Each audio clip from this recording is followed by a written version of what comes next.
എല്ലാവർക്കും നമസ്കാരം. കുട്ടികൾക്കൊരു ചങ്ങാതിയിലേക്ക് സ്വാഗതം. ഞാനിന്ന് കൊച്ചു കുട്ടികൾക്ക് വേണ്ടി ഒരു കഥയാണ് പറയുന്നത്. നിങ്ങളുടെ കൂട്ടുകാർക്കെല്ലാം ഷെയർ ചെയ്യുകയും വേണം.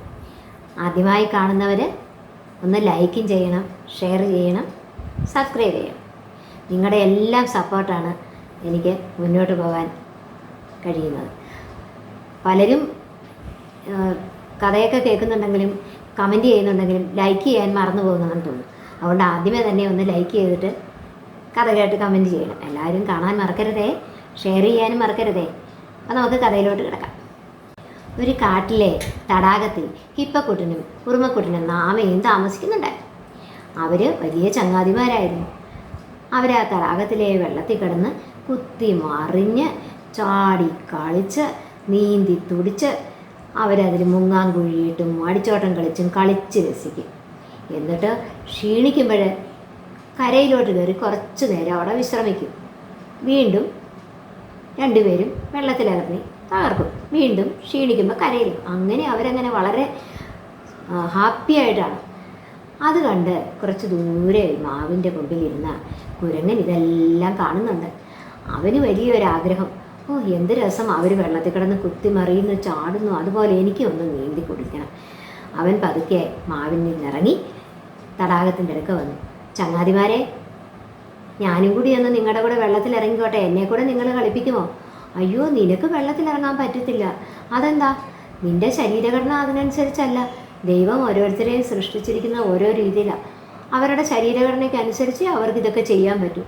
പിന്നെ നിങ്ങൾ വെള്ളത്തിലും കരയിലും കണ്ടല്ലോ, കരയിൽ കയറി ഇരിക്കുന്നത് ഞാൻ കണ്ടല്ലോ. ഞങ്ങൾക്ക് വെള്ളത്തിലും നീന്താം, കരയിലും ഇരിക്കാം. പക്ഷേ ഞങ്ങൾക്കും ആഗ്രഹമുണ്ടായിരുന്നു നിന്നെപ്പോലെ ആ മാവിൻ്റെ കൊമ്പിൽ കയറാനും അവിടെ നീ കിടന്ന് ഊഞ്ഞാലാടുന്ന പോലെ ആടാനും അടുത്ത മരക്കൊമ്പിലോട്ട് ചാടാനും ചില്ലകൾ ചോറും ചാടി നടക്കാനും ഒക്കെ ഞങ്ങൾക്കും ആഗ്രഹമുണ്ടായിരുന്നു. പക്ഷേ ഞങ്ങൾക്ക് മനസ്സിലായി ഞങ്ങൾക്കങ്ങനെ ചെയ്യാൻ പറ്റില്ല. ഞങ്ങളങ്ങനെ ചെയ്യാൻ പോയാൽ അബദ്ധമാകും. അതുകൊണ്ട് ഞങ്ങളതൊക്കെ വേണ്ടാന്ന് വെച്ചു.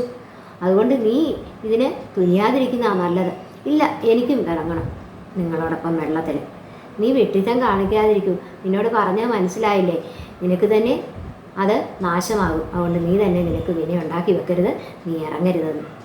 ഇതൊന്നും കേൾക്കാതെ ആ കൊച്ചു കുരങ്ങൻ ഞാൻ ഇറങ്ങും എന്ന് പറഞ്ഞു ഒരൊറ്റ ചാട്ടം വെള്ളത്തിലോട്ട്. അവനാ വെള്ളത്തിൽ കിടന്ന് മുങ്ങാൻ കുഴി ഇട്ട് തുടങ്ങി. അവൻ വിചാരിച്ചു നീന്തി കളിക്കാം, അവരുടെ കൂടെ അടിച്ചോട്ടം കളിക്കാം, അവരുടെ കൂടെ തിമിർത്ത് നടക്കാമെന്നൊക്കെ കരുതിയ പാവം അവൻ വെള്ളം കുടിച്ച് നീന്തി രക്ഷപ്പെടാൻ വയ്യാതെ അയ്യോ രക്ഷിക്കണേ രക്ഷിക്കണേ എന്ന് പറഞ്ഞ് ഉറക്കെ കരയാൻ തുടങ്ങി. കുറച്ച് നേരം ഇവൻ്റെ കരച്ചിൽ കേട്ടപ്പോൾ ഹിപ്പക്കുട്ടനും ആമയ്ക്കും തോന്നി, പാവം കൊച്ചല്ലേ, അവനെ രക്ഷിച്ചേക്കാം. അവരൊരു വിധത്തിൽ അവനെ വലിച്ച് കരയ്ക്ക് കയറ്റി. എന്നിട്ട് അവൻ്റെ വയറിൽ അമക്കി അവൻ്റെ വെള്ളമൊക്കെ കളഞ്ഞു. അവനിങ്ങനെ വളരെ ലജ്ജയോടെ അവരെ നോക്കി. എത്ര നേരം പറഞ്ഞതാ, എന്നിട്ട് ഞാൻ കേൾക്കാതെ ചെയ്തതല്ലേ. ഇപ്പോൾ അവനൊരു നാണക്കേട്. അവനിങ്ങനെ ദയനീയമായിട്ട് ചമ്മലോടെ അവനെ നോക്കി. അവർ പറഞ്ഞു, സാരമില്ല, നിന്നോട് പറഞ്ഞതല്ലേ, നീ കേൾക്കാഞ്ഞിട്ടല്ലേ ഇതൊക്കെ പറ്റിയത്. നമ്മളെ തന്നെ ഓർക്കണം. നമ്മുടെ കാര്യം നമ്മളല്ലേ വിചാരിക്കേണ്ടത്. നമ്മൾ വിചാരിക്കണം നമ്മൾക്ക് എന്തൊക്കെ കഴിയും ചെയ്യാൻ പറ്റുമെന്ന്. അതല്ലാതെ നമ്മൾ ഇങ്ങനെ ഓരോന്നിനിറങ്ങി തിരിച്ചാൽ അബദ്ധം പറ്റുമെന്ന് നിനക്ക് മനസ്സിലായില്ലേ. ഇനിയെങ്കിലും നീ മൂത്തവർ പറയുന്നത് കേൾക്കണം. നമ്മളെ കൊണ്ടാകുന്നതേ നമ്മൾ ചെയ്യാവുള്ളൂ. നമ്മളല്ലാതെ ആരാ മനസ്സിലാക്കാൻ കഴിയുന്നത്? നമുക്ക് എന്തൊക്കെ ചെയ്യാൻ പറ്റും, നമുക്ക് എന്തൊക്കെ ചെയ്യാൻ പറ്റാതെ ഉണ്ട്, അതൊക്കെ നമ്മൾ മനസ്സിലാക്കിയിട്ട് വേണം പെരുമാറാൻ. നമ്മുടെ കഴിവിനനുസരിച്ചേ നമ്മൾ ഓരോന്നും ചെയ്യാവുള്ളൂ എന്ന് മനസ്സിലായില്ലേ. അവന് മിണ്ടാതെ അത് കേട്ടുകൊണ്ട് ദയനീയമായിട്ട് അവരെ നോക്കി. അതുപോലെയാണ് കൂട്ടുകാരെ നമ്മളും അറിയണം നമ്മൾക്ക് എന്തൊക്കെ കഴിവുണ്ട്, നമ്മൾക്ക് എന്തൊക്കെ ചെയ്യാൻ പറ്റും. അല്ലാതെ മറ്റുള്ളവർ ചെയ്യുന്ന കണ്ട് നമ്മൾ എടുത്തു ചാടിയാൽ ഇതുപോലെ ഓരോ അപകടം പറ്റുമെന്ന് മനസ്സിലായില്ലേ. ആനയോളം വാവളിക്കാൻ പറ്റുമോ? ആനയുടെ വായ എന്ത് വലുതാ. അണ്ണാൻ അതുപോലെ വാവളിക്കാൻ പോയാൽ അണ്ണാൻ്റെ വായങ്ങ് കീറിപ്പോവും അല്ലേ.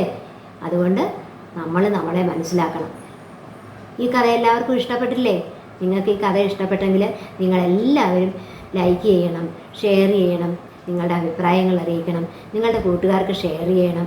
അപ്പം എല്ലാവരും ഈ കഥ കേട്ട് നിങ്ങളുടെ അഭിപ്രായം അറിയിക്കണം. വീണ്ടും ഒരു കഥയുമായി ഉടനെ വരുന്നതാണ്. അതുവരേക്കും എല്ലാവർക്കും നമസ്കാരം.